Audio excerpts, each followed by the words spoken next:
Bismillahirrahmanirrahim. Alhamdulillahilladzi khalaqal khalqa 'alal itlaq. Fatiris samawati wal ardi wa basitil arzaq.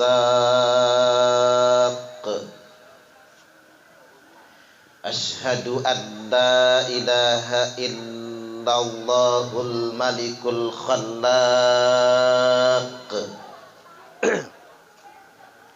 Wa ashhadu anna muhammadar rasulullah al-mab'utsu litatmimi makarimal akhlaq. Allahumma salli wa sallim ala sayyidina Muhammadin wa ala alihi wa ashabihi wa man tabi'ahum bi ihsanin ila yaumit talaq. Amma ba'du.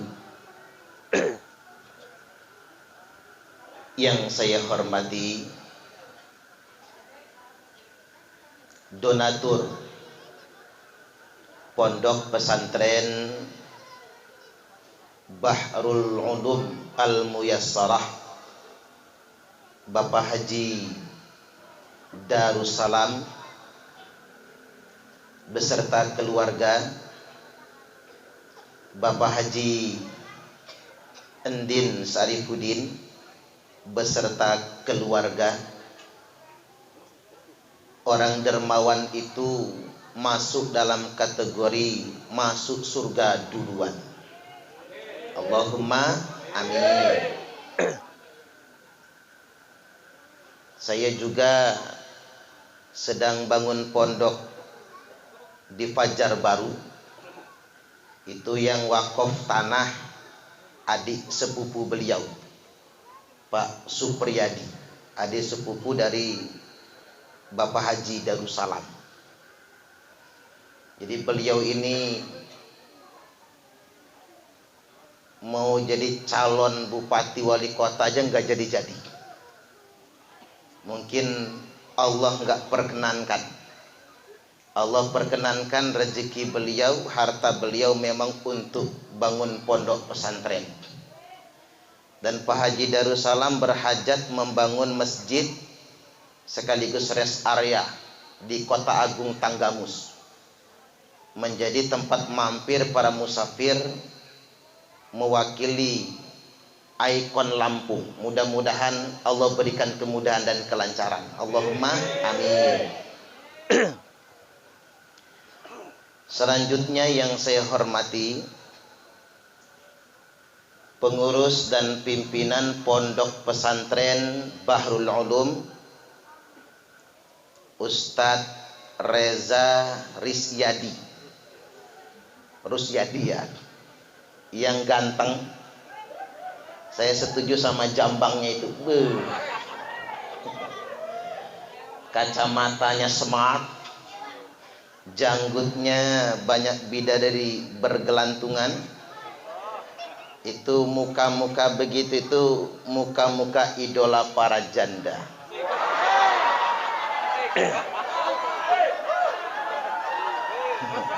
Ada janda di sini banyak, pantasan banyak yang hadir ya. Beserta segenap Dewan Asatidz, para pengajar Pondok Pesantren Bahrul Ulum yang tidak dapat saya sebutkan satu persatunya. Selanjutnya yang saya hormati Abah Ustadz Suherli. Beliau adalah pendengar setia Bisikan Kolbu Radio Bioli FM. Dulu waktu saya masih siaran, beliau adalah pendengar setia, ngefans lah, luar biasa. Jadi sekarang jumpa lagi dengan beliau. Selanjutnya yang saya hormati Ustadz Murzani. Saya pernah dibawa beliau ceramah Walimatus Safar di Hanura. Tahun 2009 dijemput pakai motor ETKWR itu nah. Subhanallah. Uang saya juga belum punya. Di sama beliau waktu itu pas pengajian kita membicarakan malaikat Israel. Nah, yang duduk di depan saya yang mimpin silsilah meninggal saat itu juga. Ternyata Israel ngedengerin ceramah saya juga ternyata. Subhanallah.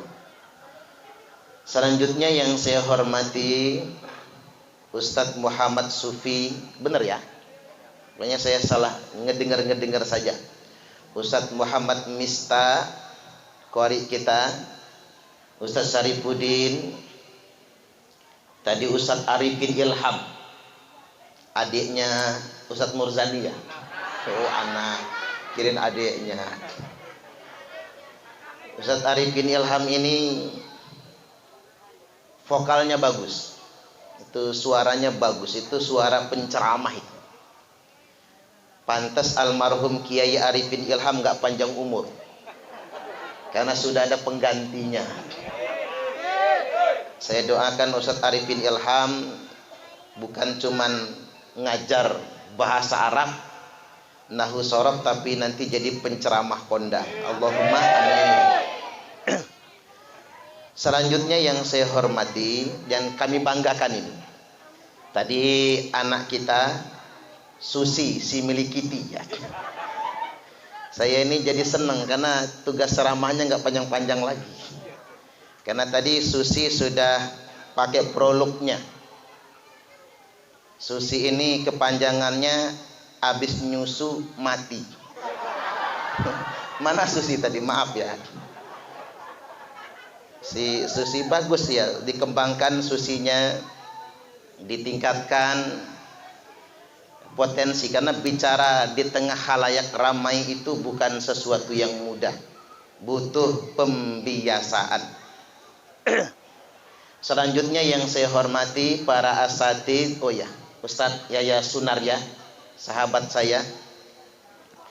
Orangnya dari dulu sampai sekarang masih cungkring aja. Beliau sedang bangun pondok pesantren juga di Margomulyo, Kecamatan Jati Agung, Lampung Selatan.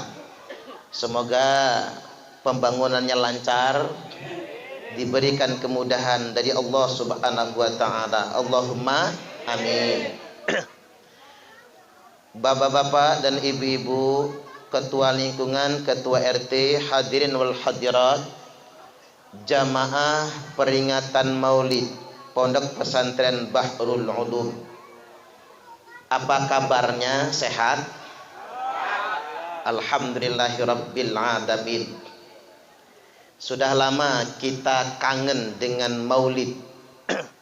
Karena sempat tahun lalu kita tidak bisa menyelenggarakannya. Hanya saja saya sering ditanya, apakah COVID itu memang ada? Jawabannya iya, COVID memang ada. Karena itu ilmiah. Dan sampai detik ini COVID itu tidak ada obatnya. Saya ulang Bapak Ibu, Corona itu belum ada obatnya. Karena vaksin itu bukan obat, virus tidak ada obatnya. Hanya saja dalam Islam likulli da'in dawaun. Tiap-tiap penyakit pasti ada obatnya. Sesuatu yang tidak diketemukan obatnya di luar, berarti obatnya di dalam diri kita sendiri. Apa itu? Imunitas, daya tahan tubuh kita sendiri.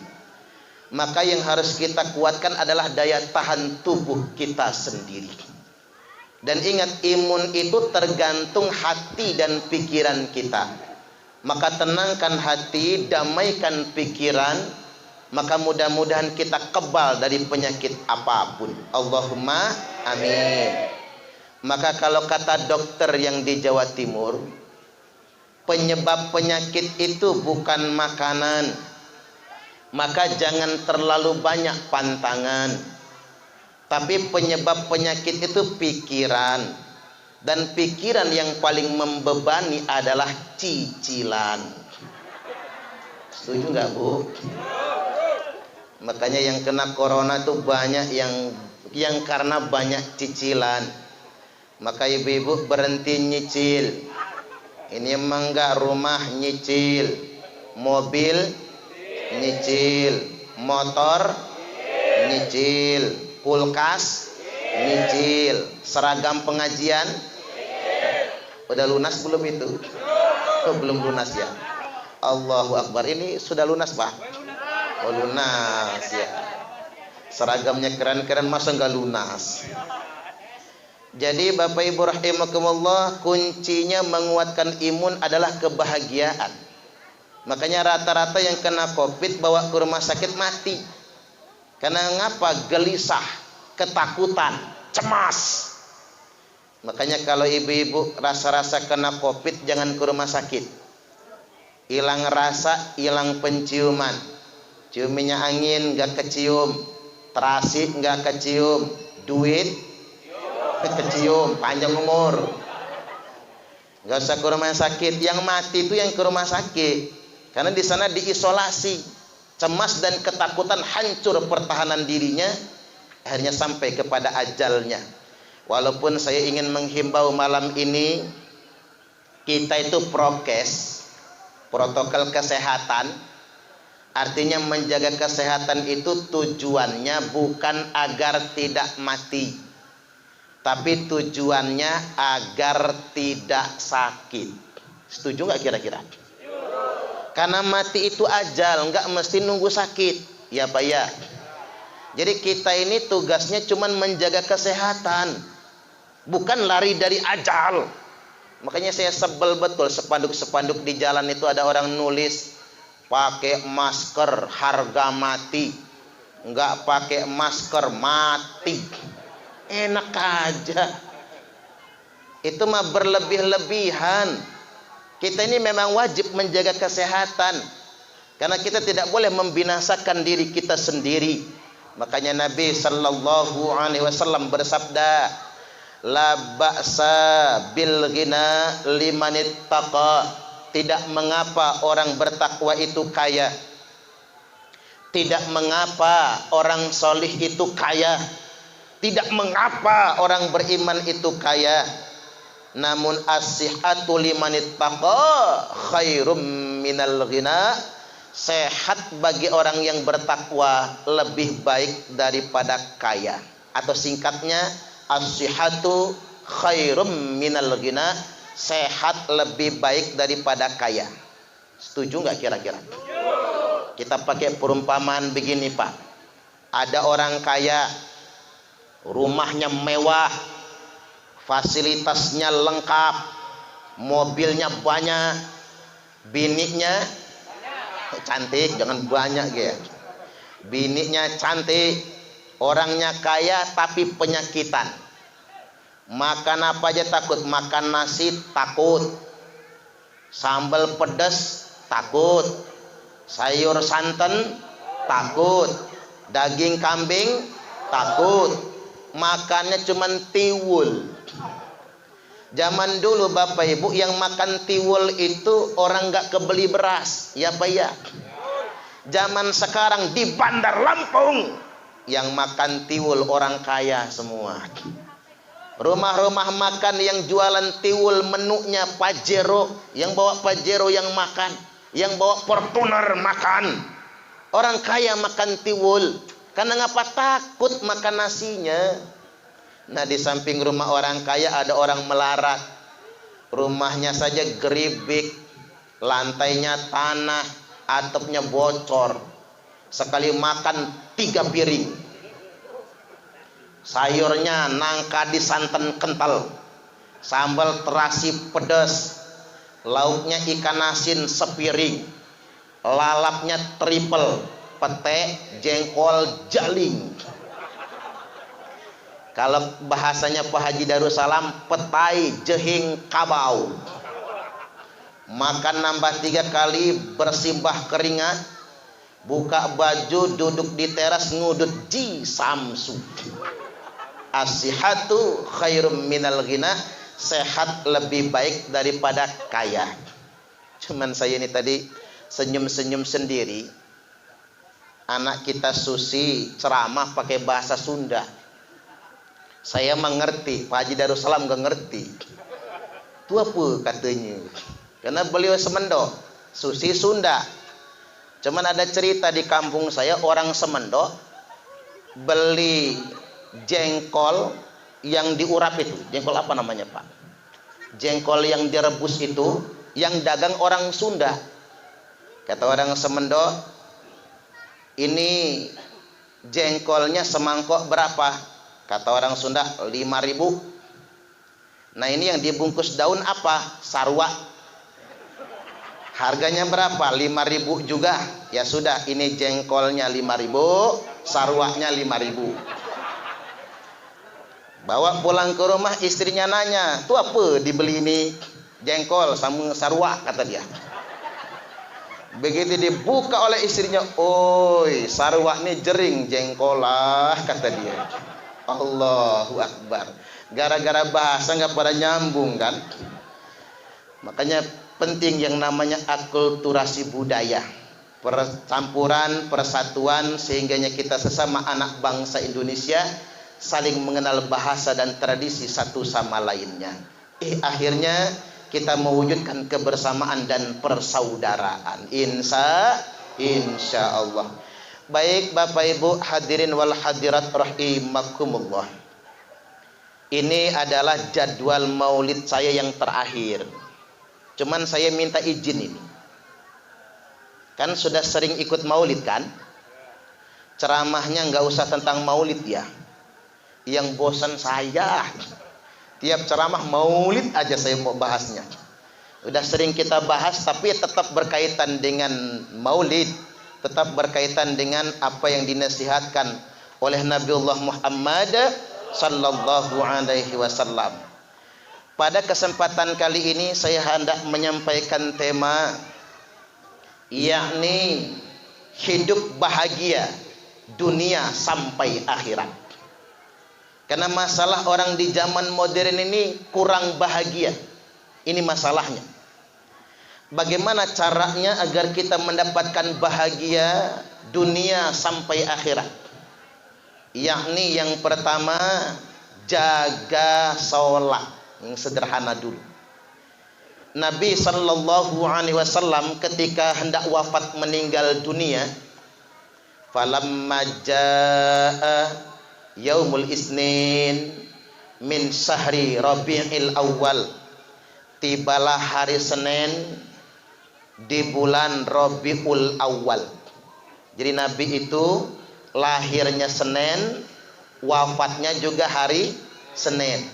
Karena kita ini umat Nabi, maka kemungkinan besar kita juga akan diwafatkan di hari kita dilahirkan.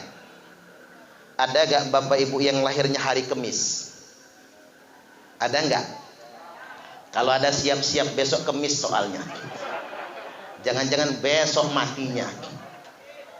Jadi kita ini ikut Nabi. Ketika beliau hendak wafat meninggal dunia, beliau berwasiat, usikum bis sholati wa ma malakat aimanukum. Aku wasiatkan kepada kalian semua, kata Nabi, jaga sholat. Nah, hidup ingin selamat, ingin bahagia, jaga sholat. Nabi sallallahu alaihi wasallam menyampaikan firman Allah. Berarti ini hadis qudsi. Tafarragh li ibadati. Lapangkanlah waktu untuk menyembahku. Amla'u sadraka ghinan, maka akan aku penuhi dadamu dengan kekayaan. Ini hadisnya menarik Bapak Ibu. Hadis qudsi. Allah enggak katakan jaga sholat, nanti rumahmu penuh dengan perabotan. Tidak. Jaga sholat, nanti kupenuhi halamanmu dengan mobil. Tidak. Tapi jaga sholat, kupenuhi dadamu dengan kekayaan. Karena kaya itu di sini. Laisal ghina an kathratil arad, Bukanlah kaya raya itu karena kalian banyak perhiasan. Bu, bu, ibu-ibu ini kalau nggak dipanggil khusyuk ngajinya. Saking khusyuknya palanya nunduk, matanya mejem, mulutnya ngences. Wih, sudah ketiduran taunya. Saya tanya ibu-ibu, suka perhiasan? Suka emas? Mas kawin lagi? Suka? Waduh, ada yang ngomong suka. Jadi kodrati, yang namanya perempuan itu suka perhiasan. Tapi kata Nabi, bukanlah kaya itu karena kalian banyak perhiasan. Apa orang kaya itu 5 jari dipasangin cincin semua. Kalau kondangan bawa tasnya aja begini. Begitu masuk taruh digoyang-goyang, tuing tuing tuing. Apa itu orang kaya? Bukan. Apa orang kaya itu pakai gelang sampai ke siku? Sambil pengajian berkipas kuncrang kuncring, kuncrang kuncring. Udah ya kayak ketimpringan? Bukan juga. Apa orang kaya itu pakai kalung gede banget? Saya pernah ngisi ceramah ibu-ibu sosialita, pengajiannya di hotel. Kita mah di rumah, di masjid, dia di hotel, no hotel. Begitu saya masuk ruangan, kata ibu-ibunya, selamat datang Bapak Ustadz. Begitu saya lihat kalungnya kayak cilok, bulet. Ada yang kayak somai. Ada yang liontinnya tuh segede pentolan bakso setan itu, nah. Gede banget. Apa itu orang kaya? Bukan juga. Walakinnal ghina nafsi, tapi kaya yang sebenarnya, kaya yang sesungguhnya, kaya jiwa kalian semua. Maka kalau pengen dikayakan oleh Allah Bapak Ibu, jaga sholat. Begini, kaya itu relatif. Kaya itu bukan soal harta, setuju gak kira-kira? Tapi kaya itu soal rasa. Saya masih ingat betul. Dulu saya ini kemana-mana ngajar ngaji pakai sepeda. Ngontrak 7 tahun, diusir dari kontrakan. Ustadz Murzani itu pernah ke kontrakan saya. Yang di kontrakan itu saya diusir juga. Subhanallah. Karena nggak kebayar kontrakan. Ceritanya begini Bapak Ibu, ada yang kasihan kemana-mana pakai sepeda. Jadi ditelepon PT Tunas Dwi Pamatra, Ustadz kesini. Kemana kata saya? Dealer Honda. Nah motor nih pikir saya. Husnuzon kita. Bawa KTP. Bener kalau bawa KTP mah. Saya nggak mandi lagi Pak, langsung salin, wudhu, berangkat. Yang samping Gramedia Raden Intan itu, sampai di sana sudah nunggu Haji Khairuddin. Kata Pak Haji, Ustadz pilih mau motor yang mana, tapi jangan mahal-mahal katanya.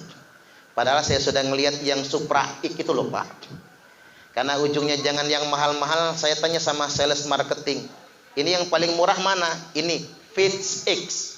Supra X udah habis itu tahun 2008. Fitz X harganya 10.500.000, langsung dibayar cash. Kata marketing, Ustadz rumahnya di mana, alamatnya di mana, mau kami kirim motornya. Enggak usah kata saya. Ini motornya mau tak naikin sendiri. Mana helmnya, mana jaketnya. Ya sudah kata dia, bensinnya cuma 0,5 liter, tambahin di pom bensin. Begitu panasin, tunggu sebentar, keluar jalan Raden Intar naik Fitz X.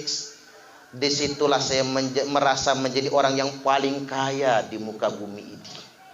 Terserah orang punya Fortuner, terserah orang punya Innova, yang penting saya punya Fitz X. Itulah rasanya kaya.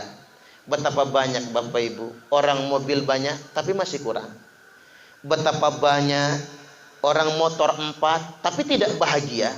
Karena kaya yang sebenarnya, kaya jiwa kalian semua. Yang penting begini resepnya, syukuri yang punya kita, jangan mikirin punya orang. Setuju nggak kira-kira? Ini emang enggak. Tetangga beli kulkas panas, tetangga beli mobil menggigil, tetangga ganti motor gemeter, tetangga beli ceret mencret, tetangga beli kalung bingung. Tambah lagi manasin lakinya, Pak, tetangga ganti mobil, Papa kapan? Panas suaminya. Pah, tetangga ganti motor. Papa kapan? Pah, tetangga ganti istri. Papa kapan? Ya sudah kalau mau mah. Itu mah urusan gampang ya Pak ya. Jadi balik lagi, jaga sholat, nanti kita akan dikayakan oleh Allah. Wa ilam taf'al, apabila engkau tidak menjaga sholat, kata Allah, malaktu sodraka suglan, kupenuhi dadamu dengan kesempitan. Kalau kata orang apa? Sholat zuhur mepet asar, asarnya numbur maghrib, maghribnya mentok isya, isyanya ketiduran, subuhnya kesiangan. Ketiban sholat subuh niatnya begini, usalli fardhos subhi raka'ataini mustaqbilal kiblati kodoan lillahi ta'ala. Laka kodoan 4 jam 8 sholat subuhnya. Istrinya nyusul, apa kata istrinya? Usalli fardhos subhi raka'ataini mustaqbilal kiblati, kesiangan lillahi ta'ala. Lu kok kesiangan Bu, jam 9 sholat subuhnya. Nanti anaknya niru, apa kata anaknya? Usalli fardhos subhi wal dhuhri wal asri wal maghribi wal isya'i kroyoan, oplosan lillahi ta'ala. Hancur sholatnya. Walaupun masih mending. Kalau kata orang Jakarta apa? Subuh maraton, zuhur ke salon, asar main badminton, maghrib mainin handphone, isya nonton sinetron, mati kena semek don. Gara-gara ngomongin susi dikasih susu sayanya. Tapi saya takut jadi bener, habis nyusuk mati. Subhanallah. Enggak apa-apa, matur suhun, hatur nuhunnya. Mudah-mudahan jenengan yang ngasih susu istrinya solehah. Punya istri enggak? Belum. Oh, belum laku ya. Tua dong. Enggak apa-apa, hatur nuhun. Terima kasih, barakallah, subhanallah. Baik, kembali lagi bahwasanya jaga sholat, karena itulah kunci kebahagiaan. Apalagi para santri, tambahin tahajud. Itu ada foto waliullah Mbah Maimun Zubair Al-Maghfurlah. Kata Mbah Maimun Zubair, usia 28, 21 sampai 28 usia pernikahan. Menikah paling bagus 25 usia Nabi. 28 belum menikah, ketuaan. Ada yang bujang tua di sini. Sama gadis tua. 28 sampai 35 usia pekerjaan. Para santri, Pak Ustadz ingatkan, pokoknya umur 28 ke atas harus kerja. Apa aja kerjaannya, yang penting halal. Setuju gak kira-kira? Nanti Allah bukakan pintu rezekinya. 35 sampai 42 usia kaya. Nek panjenengan, kata Mbah Maimun, nek panjenengan usia 35 sampai 42 sugih, berarti bakal kaya selamanya. Tapi kalau usia 35 sampai 42 melarat, terima melarat selamanya. Ya itu bagian kita soalnya. Pak Haji Darussalam memang kaya. Jadi dari dulu begitu, terima kaya. Karena sudah bagiannya. Tapi kaya yang dermawan. Insya Allah. Pak Haji Endin memang begitu. Tanyalah beliau. Dulu suksesnya di usia berapa? Allah berikan kemudian kelihatan di sana nantinya. Nah, agar Allah angkat derajat bagi para santri, riadohnya jangan tinggal. Tahajud tiap malam. Istiqomahkan. Mudah-mudahan derajatnya diangkat oleh Allah Subhanahu wa ta'ala. Allahumma amin. Amin ya rabbal alamin. Ini yang pertama. Yang kedua, ingin sukses dunia sampai akhirat, maka wajib berilmu. Makanya buat anak-anak, pas betul ke pondok. Apalagi ini zaman-zaman mengkhawatirkan Bapak Ibu. Anak kita kalau nggak mondok, ini HP yang rusak, ya Pak ya. Anak zaman sekarang ini masalahnya Bapak Ibu. Main game online, belum lagi lingkungan. Saya ini sangat khawatir, anak kalau nggak mondok, di Bandar Lampung ini sudah zona merah narkoba semua. Yang tadinya zona merah, beberapa kampung-kampung, nggak usah saya sebut namanya, nggak enak, itu sudah zona hitam narkoba. Anak kita kalau nggak mondok apa jadinya? yang pakai narkoba ini sudah lintas generasi. Mulai dari anak SD. Saya meruqyah anak kelas 5 SD. Saya tanya ibunya, anaknya kena apa bu? Kesabet gendruwo. Lo kok tahu kata saya? Ini anak sudah diruqyah 10 kiai, 15 ustadz tapi nggak mempan. Buh, ini jinnya jin sakti. Ini jangan-jangan jinnya jin modern. Jin modern itu dibacain Fatihah nggak mempan. Dibacakan ayat kursi jinnya malah hafal. Dibacain Yasin jinnya malah nantang. Kata jinnya, gua nggak takut sama ustadz, gua takutnya sama tukang permak lepis. Karena ada tulisannya permak jin segala jenis. Ada tukang jahit di sini. Ada. Nah, istiqomah kan jadi tukang jahit. Buka permak jin segala jenis. Jadi nanti yang kesurupan nggak lagi ke ustadz, ke tukang ruqyah, langsung ke tukang jahit. Takut dipermak soalnya. Begitu saya ruqyah anak ini Bapak Ibu, ya baru 10 tahun umurnya. Begitu saya ruqyah, memang nggak ada jinnya, memang nggak ada gendruwonya. Loh kok anak saya ongong Pak Ustadz? Ya nggak tahu kata saya. Bawa ke rumah sakit jiwa, dari psikiater dirujuk ke spesialis saraf. Apa kata dokter? Hancur sarafnya gara-gara kebanyakan ngelem aiboy. Ini mengkhawatirkan bagi kita semua. Pokoknya Bapak Ibu, anak mondok pokoknya. Mau jadi apa anak kita dengan situasi zaman seperti sekarang ini? Silahkan semampu kita anak kita mondok. Yakin, percayalah, mondok sekarang keren-keren. Yalah, kalau zaman dulu orang pondok katrok, ketinggalan zaman. Kadang-kadang anak pondok zaman dulu iri sama anak SMA. Anak SMA bahasa Inggris. What is your name? My name is Suparman Abdul Karim. Anak pondok ngiri langsung bahasa Arab. Ara'aital ladzi yukadzibu biddin.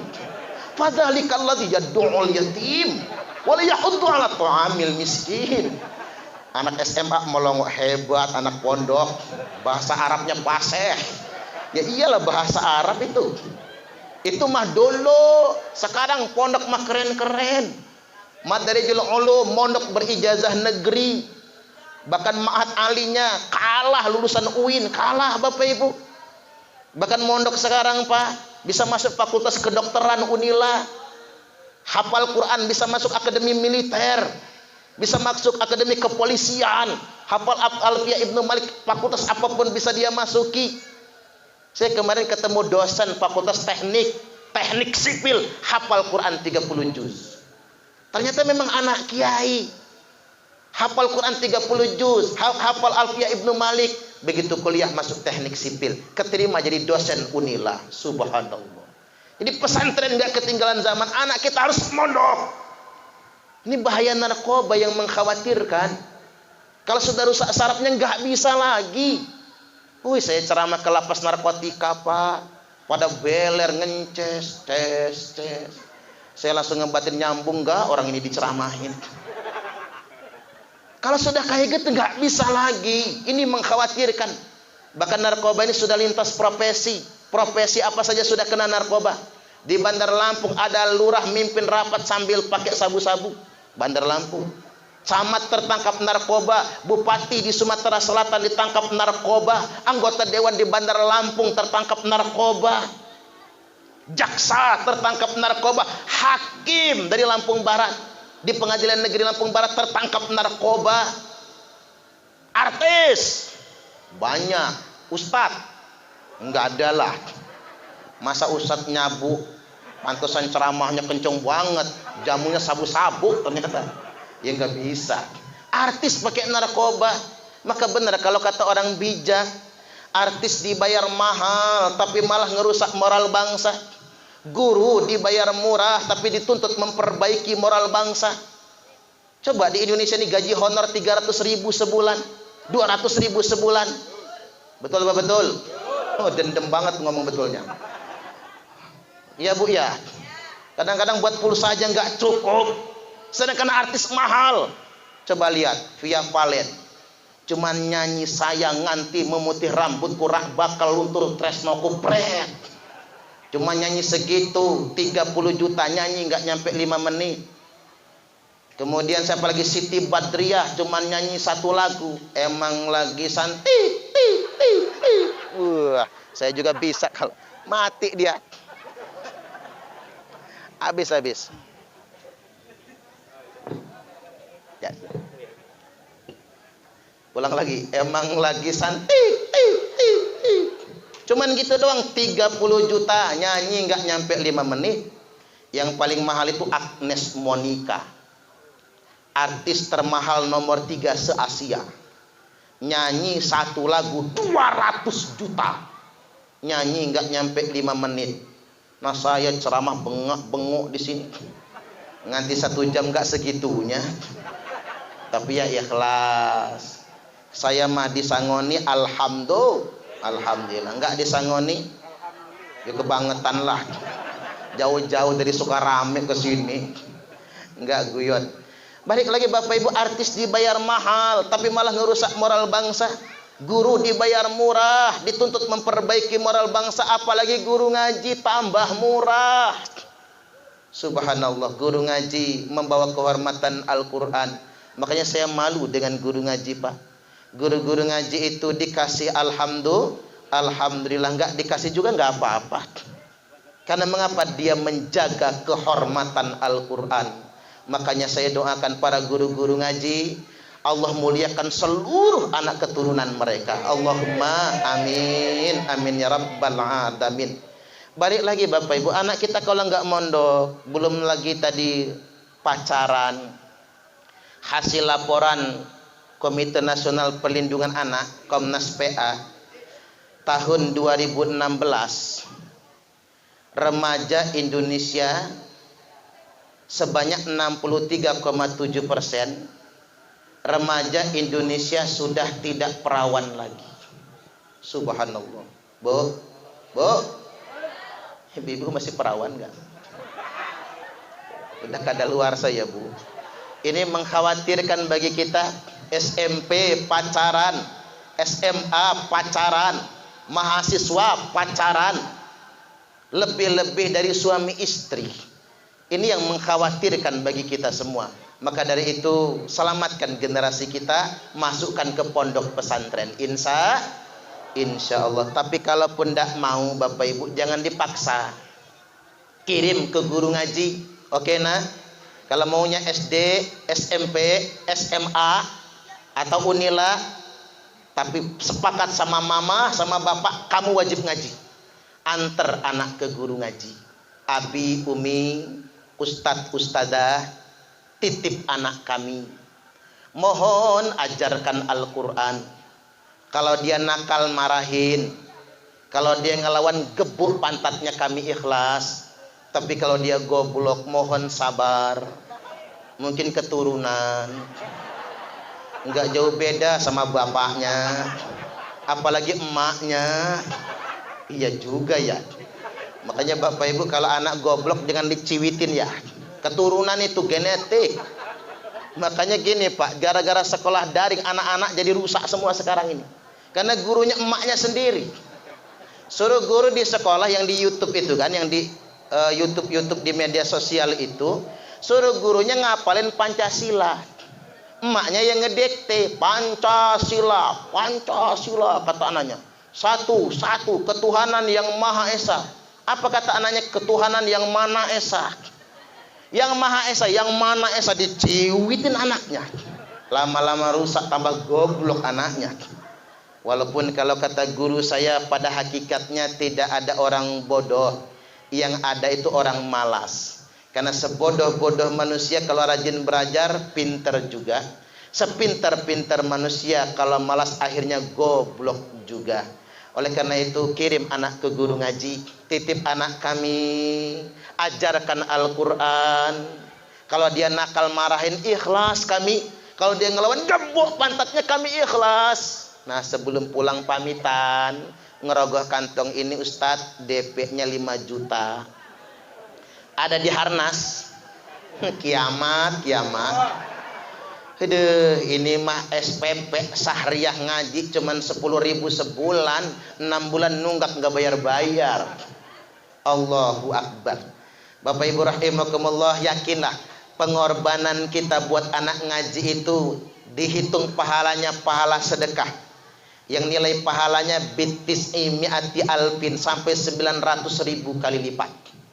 Makanya para donatur, Pak Haji Darussalam, Pak Haji Endin yang sudah menginvestasikan hartanya, termasuk donatur-donatur yang lain juga, pahalanya dilipat gandakan sampai 900.000 kali lipat. Semoga Allah kabul. Allahumma amin, amin ya rabbal alamin. Anak-anak harus berilmu. Dengan ilmu mudah-mudahan Anda semua akan berhasil dan menguasai dunia ini. Cuman Pak Ustadz pesan saja, kalau sudah berilmu jangan ngakalin. Karena problem di bangsa kita ini banyak orang pinter tapi nggak bener, ya Pak ya. Karena kalau orang goblok nggak bener, mafsadatnya kecil. Paling nyuri kotak amal. Di harnas ada kotak amal hilang. Ada? Waduh, banyak juga yang goblok nggak bener berarti ya. Jadi tapi kalau orang pintar nggak bener, hancur negara kita ini. Gara-gara orang pinter nggak bener. Karena itu problem kita sebetulnya. Di Indonesia ini banyak orang pintar, tapi yang masalah itu orang benar. Kurangnya orang benar. Sarjana banyak, masternya banyak, doktornya banyak, tapi yang pintar-pintar itulah yang korupsi. Makanya ini ada cerita ini. Ada santri berak di kali. Kalau di sini berak di laut ya kali ya. Pernah berak di kali Bapak Ibu? Kalau saya itu memang rumahnya pinggir sungai. Jadi zaman dulu nggak bikin WC. Jadi beraknya di kali. Makanya saya ditanya, Ustadz apa hukumnya wudhu mandi di kali yang dipakai berak, dipakai kencing, dipakai nyuci? Boleh, sah wudhunya. Yang penting nggak pas kuning-kuning aja. Kalau pas kuning-kuning anyutin dulu yang kuning-kuning itu. Kan air mengalir. Kecuali sungai-sungai di Teluk Betung ini ya Pak, banyak betul yang bukan lagi sungai tapi limbah rumah tangga. Karena mengapa banyak orang bikin WC tapi nggak bikin septic tank, langsung tumpah ke sungai. Nah itu nggak bisa lagi. Jadi ceritanya ada santri berak di kali. Lagi berak di kali disundul ikan jeleduk, kecebur dalam kali. Kalau sampai kecebur pasti gede ikannya. Santrinya kesel, pulang dia ke rumah, ngambil jaring, ngambil jala, balik dia ke kali lagi, pengen nangkep tuh ikan. Ngubek-ngubek dia setengah jam, dapat ikannya segede paha. Kaget si santri, Masya Allah, pantesan gua disundul ngantai kecebur, ternyata ikannya segede paha. Untung gak salah nyundul dia tadi. Kalau salah habis dah gua. Ya juga ya Pak. Kalau salah mah kelar hidupnya. Ikan segede paha ini dibawa pulang ke rumah. Sampai di rumah bingung dia, ini ikannya halal apa haram? Daripada bingung tanya sama guru ngaji. Datanglah ke guru ngajinya, Ustadz, saya pengen tanya-tanya apaan? Saya tadi berak di kali disundul ikan jeleduk kecebur dalam kali. Ikannya saya tangkap, tapi saya bingung. Ini ikannya halal apa haram kalau dimakan? Kata ustadznya, nanti dulu kita buka kitab dulu. Buka kitab, Arabnya gundul. Kita mah jangankan yang gundul, yang gondrong aja susah bacanya. Kata si ustadz begini, tertulis dalam kitab, itrojulun kesundulun iwaun. Kata si santri, Ustadz kok kayaknya kenal kalimatnya itu. Dengerin aja kata dia. Itrojulun kesundulun iwaun fahuwa haramun jidan. Apabila ada seorang laki-laki itrojulun kesundul iwaun ikan, maka ikannya hukumnya benar-benar haram, tidak boleh dimakan. Oh gitu, kata dia, sudahlah daripada makan barang haram kita buang ke sungai lagi ikannya, mumpung masih hidup. Kata ustadznya, nanti dulu, belum selesai baca kitabnya ini. Wa in ustadzun setugelun fahuwa halalun. Tapi nek ustadz entuk setugel alias kebagian separuh, halal dia. Ngomong Pak Ustadz, kata dia, kalau pengen paruhan mah Kata ustadznya, nanti dulu, masih ada ujungnya ini. Wa in ustadzun kabehun. Oh, ternyata pengen semua dia. Artinya Bapak Ibu, bahkan ada orang yang ngerti agama sekalipun mengkamuflase ajaran agama. Ini yang disebut dengan intelektual tapi tak jujur. Makanya buat para santri, jadi apapun Anda, yang penting jujur. Insya Allah. Ini dua. Lanjut nggak ini? Udah masuk jam aja ya. Yang ketiga sekarang, agar sukses dunia sampai akhirat, maka kalau ada rezeki dermawan. Yakin Bapak Ibu, mana kosot sodakotum mimmal. Sedekah tidak akan pernah mengurangi harta. Pak Haji Endin, Pak Haji Darussalam, semua dermawan. Saya doakan, kita doakan, rezekinya Allah limpahkan. Allahumma amin. Bal yazdad, bal yazdad, bal yazdad. Malah semakin ditambah, dan semakin ditambah. Makanya orang yang rajin sedekah itu bahagia Bapak Ibu. Hidupnya tenang. Orang yang rajin sedekah. Karena begini, jadi orang baik itu nggak bisa sendiri. Ya nggak kira-kira? Kita pondok ini nggak bisa sendiri. Saya bikin rumah tahfiz Bapak Ibu, karena pondok kita belum jadi. Yang saya dulu kan rumah tahfiz, itu santrinya gratis semua, tapi kita nggak pernah minta-minta. Santrinya gratis, ngaji gratis, sekolahnya kita bayarin, makan minum kita tanggung, ustadznya kita gaji, ada saja rezekinya. Karena memang tidak akan pernah rugi, tidak akan pernah jatuh miskin ketika kita bersedekah. Mengapa itu bisa ada?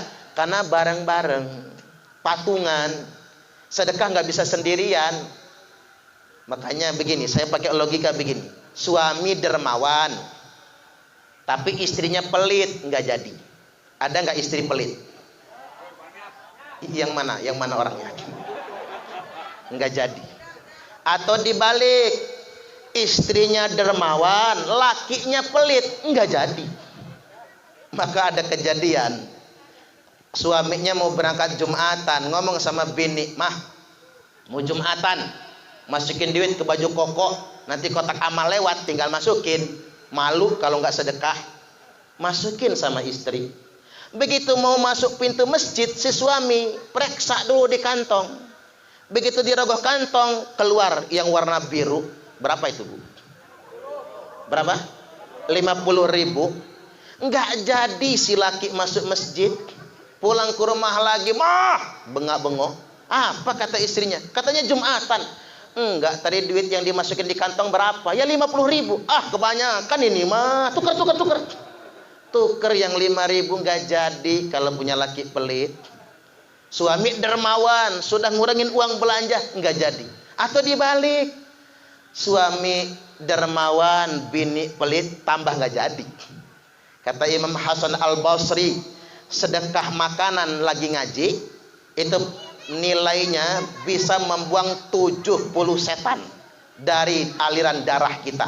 Maka santrinya berdiri, Syekh, saya pamit pulang. Mau apa? Ngambil makanan. Kasihan yang ngaji-ngaji lapar nih. Begitu sampai rumah, istrinya nanya, buat apa ini? Sedekah orang lagi ngaji. Istrinya nggak terima. Suaminya ngotot. Keluar bawa makanan sama istrinya digantungin kakinya, suaminya ambruk. Kuenya tumpah semua, campur tanah, nggak jadi dibawa ke masjid. Sampai di masjid Imam Hasan Al-Basri nanya, mana kuenya? Mohon maaf Syekh, sambil nangis. Saya sudah mampu mengalahkan setan-setan. Tapi begitu setan kalah semua, emaknya setan datang. Gantungin kaki saya. Ternyata Pak, emaknya setan lebih sakti daripada setannya. Nggak bisa kita sendirian. Maka yakinlah Bapak Ibu, ini ada jamaah saya ini. Kita lagi bangun masjid, renovasi. Habis duit 550 juta. Arabnya. Begitu dilelang cuma dapat 80 juta. Kurangnya berapa itu? 470 kurangnya. Ada jamaah saya namanya Haji Agam. Kata dia sisanya biar saya. Enggak, kata saya Pak Haji, ini bukan 470 ribu, 470 juta. Ya enggak apa-apa. Sisanya biar saya. Nah kalau enggak saya sajalah yang jadi bendahara, kata dia. Biar nanti saya yang nanggung semua sisanya.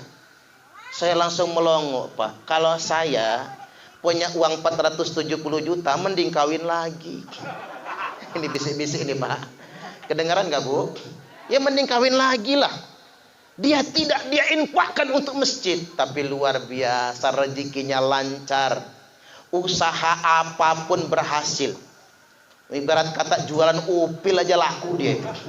Saking lancarnya rezekinya, makanya tidak akan pernah mengurangi harta. Jadilah orang yang dermawan, berbagi dengan sesama. Waman qudira alaihi rizquh falyunfiq mimma atahullah. Barang siapa yang merasa sempit rezekinya, silahkan dia berinfak dengan apapun yang Allah anugerahkan kepadanya. Baik, yang berikutnya, satu lagi nih, yang terakhir. Ingin sukses dunia sampai akhirat, buat para santri juga Pak Ustadz himbau, berbaktilah kepada kedua orang tua. Punya orang tua enggak? Enggak, saya mau tanya, ada enggak yang lahir dari batu di sini nih? Enggak ada ya? Ya kalau lahir dari batu wajar kalau bandel atau nongol di gorong-gorong, anak got, nyusuknya air got misalnya, wajar kalau bandel. Ridallah fi ridal walidain, ridha Allah ada pada ridho kedua orang tua. Orang bijak berkata, perlakukan orang tuamu seperti raja, maka rezekimu pun akan seperti rezeki para raja. Tapi awas, kalau engkau memperlakukan orang tuamu seperti pembantu, maka rezekimu pun akan seperti rezeki pembantu. Capek nyarinya, tapi tidak akan pernah cukup selama-lamanya. Begini Bapak Ibu rahimakumullah, saya prihatin berita yang kemarin itu. Anak naruh emaknya di panti jompo, bikin surat pernyataan, kami titipkan orang tua kami di panti jompo, kalau mati silahkan dikuburkan. Allahu Akbar. Kita prihatin betul Pak, ada yang sedemikian rupa. Saya sampaikan buat para santri, yakin percayalah, kalau memperlakukan orang tua seperti raja, maka insya Allah rezekimu akan seperti rezeki para raja. Pak SBY mengapa bisa jadi presiden? Karena dia memperlakukan ibunya, Ibu Habibah, dengan sebaik-baiknya. Lanjut Pak Jokowi, punya ibu namanya Bu Sujiatmi, diperlakukan bagikan ratu. Termasuk orang terkaya nomor 3 di Indonesia, Khairul Tanjung, punya ibu, ibunya dimuliakan sedemikian rupa. Muliakan orang tua. Kalau kata Nabi itu begini Bapak Ibu, al jannatu tahta aqdamil ummahat. Surga itu ada di bawah telapak kaki ibu. Kalau kata ibu saya, jemetua Tuhan kedua. Ini bahasa Inggris ini. Ibu saya ngomong begini, ame anak lemah, umak dek denak minta. Ame anak sare, umak nangis siang malam. Ini bahasa Inggris king stone. King itu raja, stone itu batu, batu raja. Ini saya terjemahkan, kan di sini banyak Sundanya ya. Ame anak lemah, umak dek denak minta. Kalau anaknya senang, anaknya kaya, ibu nggak pengen minta. Betul nggak Bu? Kalau dikasih mau, tapi jangan ditawarin. Anak sekarang mah geblek. Udah sukses, tinggal merantau jauh di Jakarta, telepon emak di Bandar Lampung. Mah, apa nak? Masih punya duit? Masih. Cukup nggak? Cukup nak. Nggak, mamah ngomong, mau dikirim nggak? Nggak usah nak. Lo ngapain nanya? Kalau mau ngasih kirim saja. Ibu paling pandai berbohong sama anak. Siapa orang yang paling pintar berbohong? Ibu. Anak sakit, diurus malam-malam, anak nanya, mbak nggak ngantuk? Enggak nak, mbak nggak ngantuk. Makan susah, kadang makan kadang tidak. Dapat besek dari tetangga isinya rendang Padang, disuapin semua ke anaknya. Apa kata anaknya? Mama nggak makan rendang? Enggak nak, mama nggak suka rendang. Padahal sambil nyuapin nelan ludah itulah emak. Nggak ada yang bisa mengalahkan ketulusan orang tua. Makanya buat santri-santri Pak Ustadz ingatkan nantinya, Anda berhasil, Anda sukses. Ya nggak usah nunggu sukses ya. Ada rezeki lebih, berbagi sama orang tua. Kasih perhatian sama orang tua. Orang tua nggak pernah minta. Kalau anak senang, orang tua nggak pengen minta. Tapi sebaliknya kata ibu saya, ama anak sare, umak nangis siang malam. Kalau anaknya susah, siang malam ibu menangis. Nggak ada yang bisa mengalahkan ketulusan seorang ibu. Mohon maaf ya bu, sehebat-hebatnya bapak-bapak suami, tidak ada yang bisa mengalahkan ketulusan seorang ibu. Ya bayar. Ibu-ibu laki, kalau lagi demen nih bu, ngerayunya. Coba gombalnya luar biasa. Coba kalau lagi nggak demen, kena gentak bininya. Sama pak, saya kasih tahu sama bapak-bapak, sehebat-hebatnya istri tidak bisa mengalahkan ketulusan seorang ibu. Bapak-bapak buktikan kalau sudah stroke bengek, prostat, bocor kelep, rematik, asam urat, berak kencing di celana, cerewet, istri telat ngambil handuk marah, istri telat bikin teh marah, istri sambil ngaduk teh ngebatin dia. Kapan matinya orang satu ini? Percayalah sama saya, ngedoa tidak tapi ngebatin. Nggak ada yang bisa mengalahkan seorang ibu. Maka dari itu ibu-ibu jangan pernah mencemburui orang tua suami. Ini lakinya ngasih orang tuanya, ngasih emaknya, apa kata bininya, kelon sama emak lo sono. Nggak usah kelon sama saya. Jangan sampai sedemikian rupa. Nah ini saya ingin sampaikan Bapak Ibu rahimakumullah, 2 cerita ini. Nambah dikit aja lagi ya. Saya mau sampaikan 2 cerita.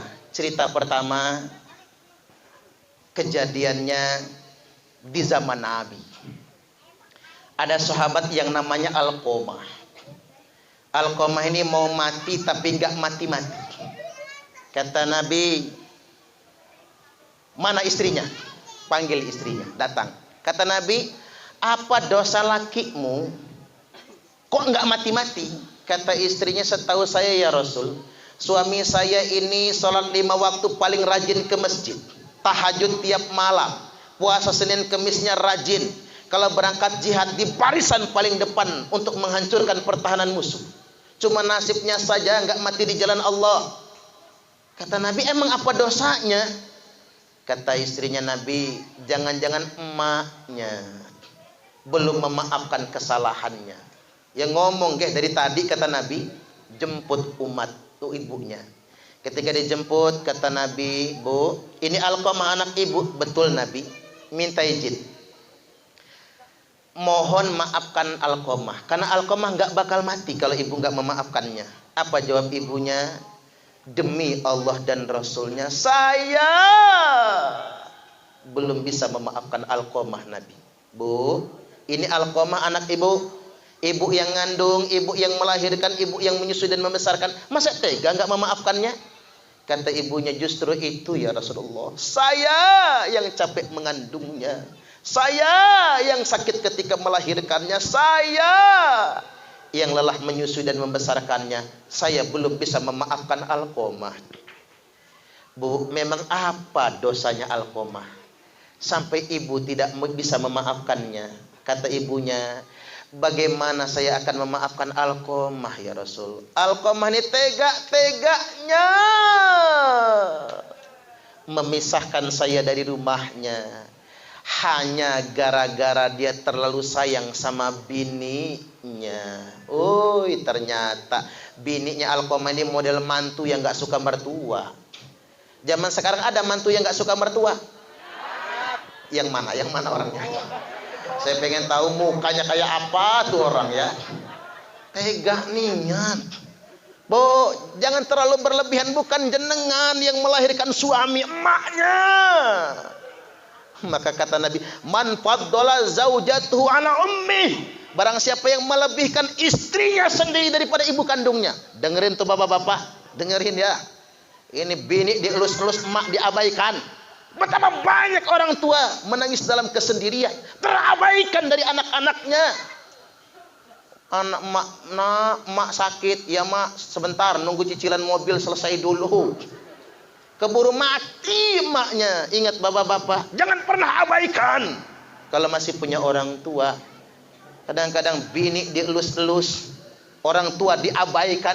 Maka kata Nabi, barang siapa yang melebihkan istrinya daripada orang tuanya sendiri, fa'alaihi la'natullah, maka baginya akan mendapatkan laknat dari Allah, laknat para malaikat dan laknat segenap umat manusia. Hati-hati. Kalau begitu Bu, kata Nabi, saya nggak akan minta lagi. Hampura Bu, minta izin kata Nabi. Alqamah mau kami bakar. Karena kalau nggak dibakar sampai kiamat nggak mati Alqamah, kasihan kelamaan, cengap. Mati enggak kan gitu Pak. Mau digorok nggak mungkin. Maka dikumpulkan kayu bakar, dinyalakan api gede-gede. Mulai setelah siap, ada yang ngejinjing kaki Alqamah, ada yang ngejinjing tangannya, dibawa keluar rumah, diayun-ayunkan. Sedetik lagi mau dilemparkan ke api yang menyala-nyala. Si emak teriak sambil berlari nyusul Nabi, ngerampas anaknya. Ya Rasulullah, jangan bakar anak saya, jangan sakiti anak saya, jangan siksa anak saya. Dirampas tubuhnya Alqamah, jatuhlah ke tanah, berguguran air mata sang emak, netes di pipi Alqamah, nggak usah ditalkin, langsung ngucap 2 kalimat syahadat, Alqamah wafat meninggal dunia. Itulah kasih ibu. Nggak ada yang bisa mengalahkan kasih ibu. Makanya benar kata orang bijak, setinggi-tingginya gunung ada puncaknya, selebar-lebarnya lautan ada tepinya, tapi kasih ibu tidak pernah berpuncak, kasih ibu tidak pernah bertepi. Kasih ibu kepada beta tak terhingga sepanjang masa, hanya memberi, tak harap kembali, bagai sang surya menyinari dunia. Ini lagu TK paling saya senang ya ini nih. Coba diresepin lagunya luar biasa. Ini cerita satu, cerita terakhir ini. Kan buat mama, sekarang buat bapak-bapak yang terakhir tuh.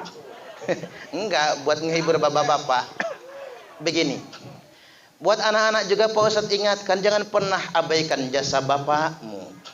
Jadi ada cerita begini, anak sudah sukses Bu, anak wedok, perempuan, nenggelis, udah nikah tapi emaknya telepon anaknya. Kata emaknya, nak, bapakmu sakit, meriang, tolong ditengok. Ya mak, saya izin sama suami. Nah ini istri soleha, keluar rumah izin suami. Saya izin suami dulu. Telepon suaminya, Pah. Kata suaminya, silahkan. Salam sama bapak, nanti saya nyusul pulang kerja. Ini mantu soleh. Istri minta izin nengok orang tua, diizinkan. Jadi bagus, sepahaman. Berangkat nengok orang tua, istri duluan. Mana bapak mak? Tuh di kamar, lagi meriang, kedengaran suaranya. Do, kata ibunya, pijitin bapakmu. Enggak lama, enggak biasa. Kan ada anak perempuan itu agak berjarak sama bapaknya. Tapi kalau mijit suaminya kenceng tuh. Mijit bapaknya agak berjarak. Ya udah, kalau enggak mau kata emak, kamu duduk sini. Lihat lemari itu. Ada boneka kamu waktu masih kecil. Sejarahnya gini, Do, kata ibunya. Bapakmu meriang, emak kasih duit buat beli obat. Pulang kerja bukannya beli obat, malah beli boneka. Emak marahin. Pak, bukannya beli obat malah beli boneka. Enggak apa-apa, kasihan anak kita. Udah seminggu ngerengek aja pengen boneka Barbie. Baru kali ini kebeli. Tuh, orang tua sebegitunya. Makanya buat anak-anak, Pak Ustadz ingatkan para santri, ayah dimanapun berada, paling pantang tampak tak berdaya di hadapan anaknya. Betul gak Pak? Bayar sekolah nggak bisa, rentenir diutangin Bapak Ibu. Anak nggak tahu sumbernya. Oh, anak pengen beli HP, gaya orang sekarang ya Pak, sekolah daring ini, dipaksa-paksa beli HP walaupun nyicil. Nggak mau, orang tua tampak tak berdaya depan anaknya. Do, kata emaknya, kamu lulus SMA, kuliah di Jogja. Bapakmu pas ngelepas di pulbis pengen betul peluk cium kamu, tapi nggak jadi. Karena kamu sudah gadis, takut kamu malu sama teman-teman. Terus tiap minggu bapakmu nyuruh emak nelpon, nanyain kabar kamu. Kamu wisuda, pakai toga dan cantik kayak Nisa Sabian. Bapakmu pengen betul cium kamu, tapi nggak jadi karena kamu sudah dewasa. Pas kamu nikah Yando, akad nikah, bapakmu ngilang kan? Iya mak. Orang nyari-nyari bapak kemana abis akad nikah? Bapakmu di kamar belakang. Pas emak buka pintu, bapakmu lagi sujud, nangis sejadi-jadinya. Terima kasih ya Allah, karena saya sudah mampu menyelamatkan anak gadis saya. Ngedengar cerita itu si anak wedok bu langsung masuk kamar, Pak tak pijitin ya Pak. Subhanallah, seandainya semua anak itu tahu bagaimana pengorbanan kasih sayang seorang ayah, tak akan mungkin ada anak yang berjarak kepada kedua orang tuanya. Maka buat para santri pulang ke rumah sungkem sama orang tua, sedang pulang berbaktilah.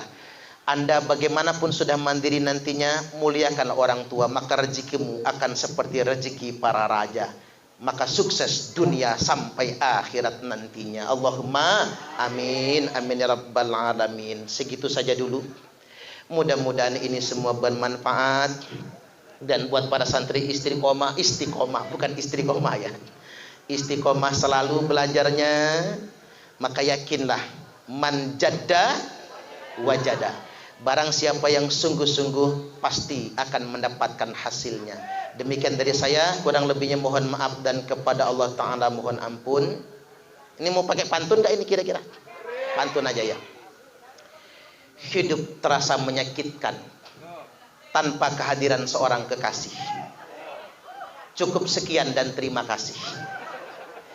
Tanpa kekasih hidup terasa hampa. Terima kasih dan sampai jumpa. Kalau ada sumur di ladang, bolehlah kita menumpang mandi. Kalau ceramahnya masih kurang, silahkan ngundang lagi. Tapi ada pelesetannya ini. Kalau ada sumur di ladang, bolehlah kita menumpang mandi. Kalau Ustaz Reza Rusya di umurnya panjang, izinkan kawin lagi. Enggak itu, guyon aja itu. Baik demikian, wallahul muwaffiq ila aqwamit thariq. Wassalamualaikum warahmatullahi wabarakatuh.